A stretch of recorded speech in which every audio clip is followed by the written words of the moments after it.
Mucho gusto, compañero Santiago Sabilón. Gusto saludarlos, Selvi, paz. El Frente Obrero, a través de la Escuela de Formación Política Joaquín Portillo, los saludan. Mientras exista Estado, existirá lucha de clases sociales. En base a esto, los obreros y campesinos se unifican para conquistar el poder. Continuando con nuestra programación, hoy hablaremos, compañero Selvin, sobre la reforma liberal en Guatemala, ¿verdad? Sí. Ya que anteriormente hablamos sobre la reforma liberal en México. Correcto. Y posteriormente estaremos hablando sobre la reforma liberal en Honduras. ¿Sí? Así es. Entonces podemos empezar diciendo de que para hablar sobre la reforma liberal en Guatemala, ¿verdad?, nos vamos a remontar un poquito atrás de cuando Francisco Morazán es derrotado por ¿cómo que se llama? Por Rafael Carrera. El clan Aycinena y la Iglesia Católica y Rafael Carrera, ¿verdad?, derrotaron a Francisco Morazán en el año de 1837. Estas fracturas entre los gobiernos locales de Centroamérica fue imposible continuar con la Federación Centroamericana. Rafael Carrera, cuando derrotó a Francisco Morazán, el clan Aycinena y la Iglesia Católica, ¿verdad?, lo pusieron en el poder y gobernó, ¿verdad?, desde 1839, ¿verdad?, hasta el 14 de abril de 1865. O sea, más de 30 años. Más de 30 años. Hasta su muerte, porque lo nombraron presidente vitalicio de Guatemala. Y empezó muy joven. Empezó bastante joven, como de 23 años, ¿no? Y entonces, el presidente vitalicio significaba hasta que se muriera, y fue presidente de Guatemala hasta el 14 de abril de 1865. Durante su gobierno, Rafael Carrera hizo para atrás los decretos y leyes que había dado Francisco Morazán en el gobierno de la Federación Centroamericana. Sí. Por lo tanto, Carrera devolvió a los sacerdotes los bienes que habían sido confiscados a la Iglesia Católica, ¿verdad? También restableció los diezmos, abolió el tributo a los indígenas, enmudeció a la prensa y también fundó la República de Guatemala, ¿verdad?, el 21 de marzo de 1847, ¿verdad? Es así cuando él muere, ¿verdad?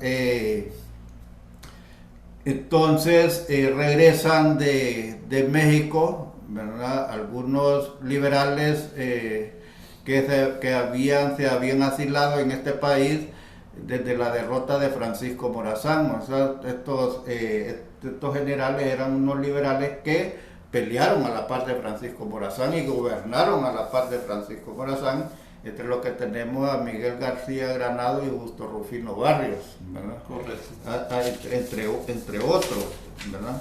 Y es así como el 30 de junio de 1871, Miguel García Granado y Justo Rufino Barrios, juntamente con otros liberales, hacen una revolución para derrocar, ¿verdad?, al conservador Vicente Serna, que es el que había sustituido a Rafael Carrera, ¿verdad? Sí.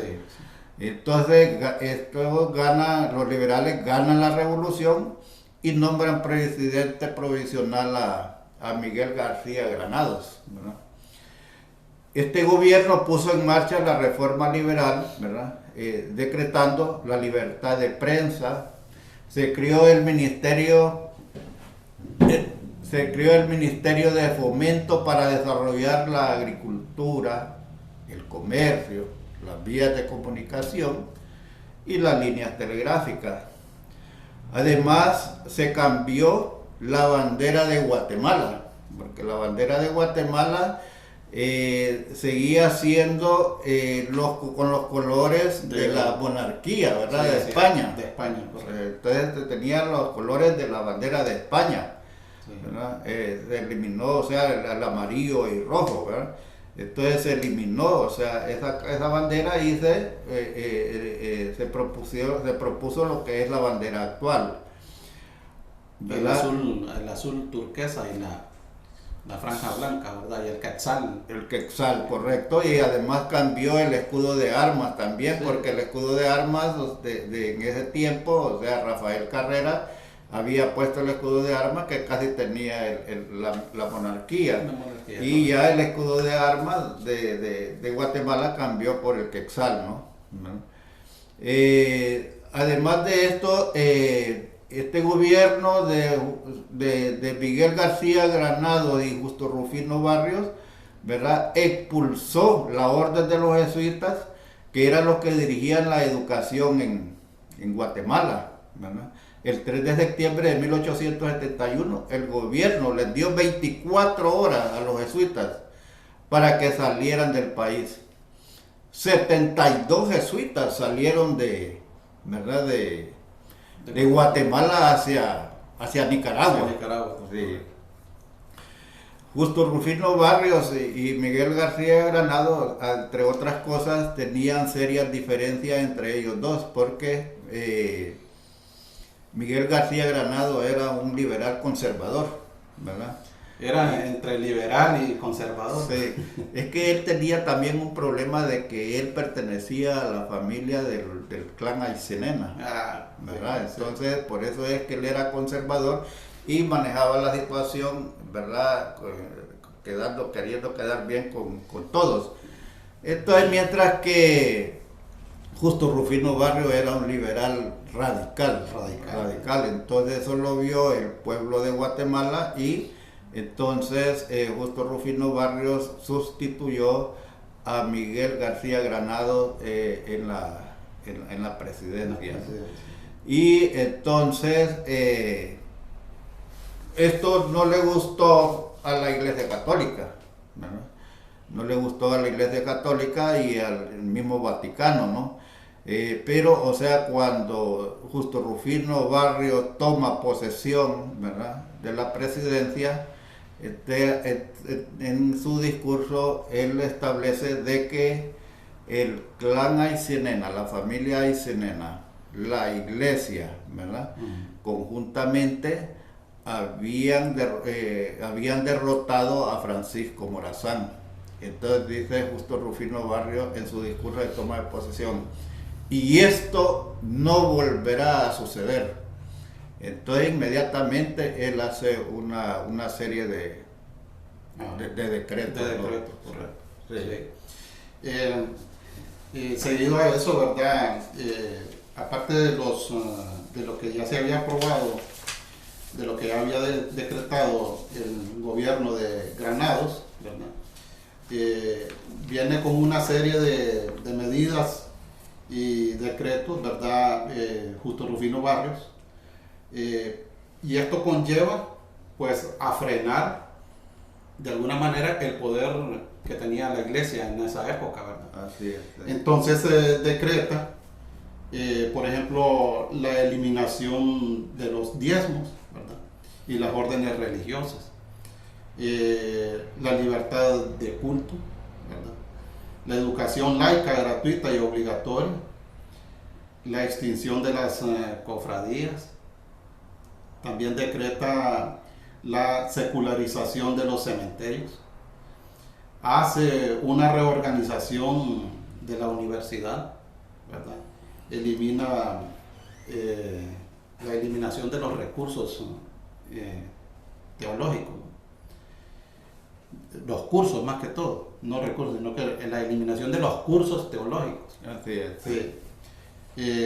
Más adelante pues viene la expropiación de las propiedades que en ese tiempo estaba en manos de la iglesia, y dentro de esas propiedades estaba pues los conventos, las haciendas, los ingenios azucareros, colegios, universidades, ¿verdad? Un montón de propiedades que tenía la iglesia. Seguido viene la creación del registro civil, se aprueba una nueva constitución también. Esta nueva constitución fue a través de una asamblea constituyente. Para levantar la economía repartieron las tierras a los generales del ejército y las concesionaron también a industriales alemanes con la finalidad de sembrar café, que en esa época, o desde esa época, ¿verdad?, era el rubro que le daba empuje a la economía de los países centroamericanos. Y es así que los alemanes ocuparon las 3/4 partes del territorio de Guatemala, ¿verdad? Levantaron de alguna manera la economía. Otro dato curioso es el 6 de abril de 1875, Guatemala reconoce la independencia de Cuba. Paralelamente se estaba llevando a cabo, ¿verdad?, la independencia de Cuba, y es hasta 1875 que Guatemala reconoce la independencia de Cuba, y esto da lugar a la venida de cubanos a territorio guatemalteco, ¿verdad? Esto es, en esto que acaba de decir usted, es lo que consiste la reforma liberal en Guatemala. Pero Justo Rufino Barrios tenía un sueño. Bueno, ya se sabe de que Justo Rufino Barrios peleó a la par de Francisco Morazán. Entonces él tenía el sueño de levantar otra vez, o sea, levantó la bandera de Francisco Morazán y se dedicó a querer unir a Centroamérica. Entonces, lo primero que hace él es quitar a Marco Aurelio Soto, ¿verdad?, de la presidencia de Honduras, y coloca a otra persona ahí, ¿no? Y después él en una guerra derrota al presidente de El Salvador, coloca al presidente de El Salvador, pero en lo que él quiere entrar a Nicaragua también le entra una bala por la espalda y muere Justo Rufino Barrios, y allí es donde otra vez termina la Federación Centroamericana. Ahí murió el sueño, ¿verdad?, sí, de la Confederación Centroamericana. Ya para terminar, ¿verdad?, vamos a recordar pues el aniversario del Frente Obrero. Este 30 de abril cumple 2 años el Frente Obrero, y se están haciendo los preparativos tanto para la asamblea, ¿verdad?, y para la celebración o la conmemoración del 1 de mayo, ¿verdad?, en San Pedro Sula.